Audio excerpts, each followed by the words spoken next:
the repetition, compulsion, and introject fixation. The pain is not just about the past. It is reanimated through our own psyche. We compulsively revisit the relationship in thought, memory, dreams.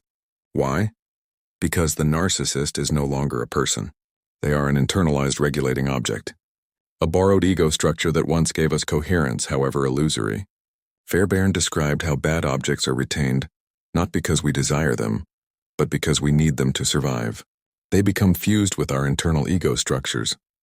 Vaknin explains this through the mechanism of hypocathexis, where we withdraw emotional investment from the real and reinvest it into the internal object. This is why we cannot stop thinking about them. We are not missing the relationship. We are trying to reinstate effective regulation through a now dominant false structure.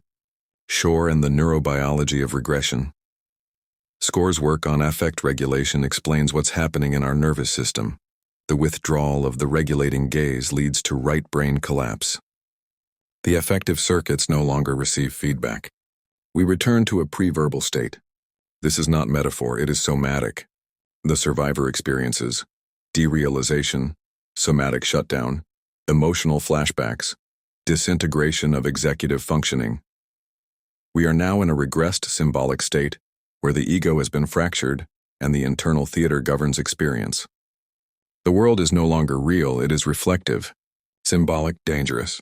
Fragmented, survivors are not delusional, they are colonized. Let us be very clear, the survivor is not delusional. They are not codependent. They are not merely lost in love. They are libidinally colonized by introjects that were co-opted during a prolonged collapse event. In MPIT, this is referred to as the introject co-option phase, when the victim begins to see the narcissist's inner world more clearly than their own. When the survivor starts thinking, regulating, and feeling through the lens of the narcissist's internal fantasy structure, we lose not just our sense of self, we lose the location of the self.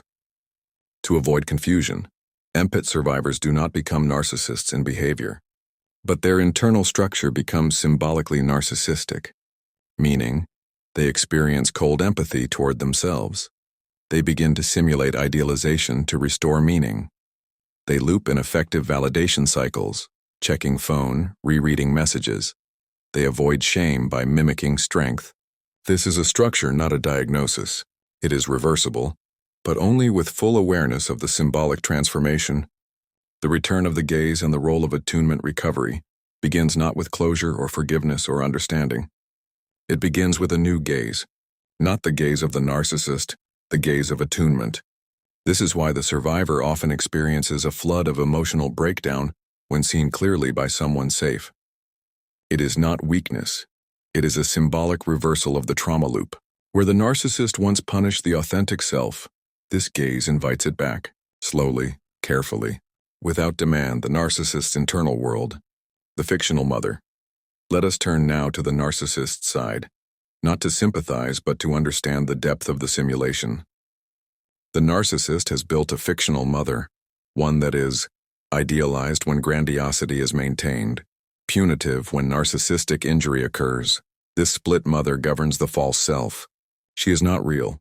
She is an introject, fueled by fantasy and fear.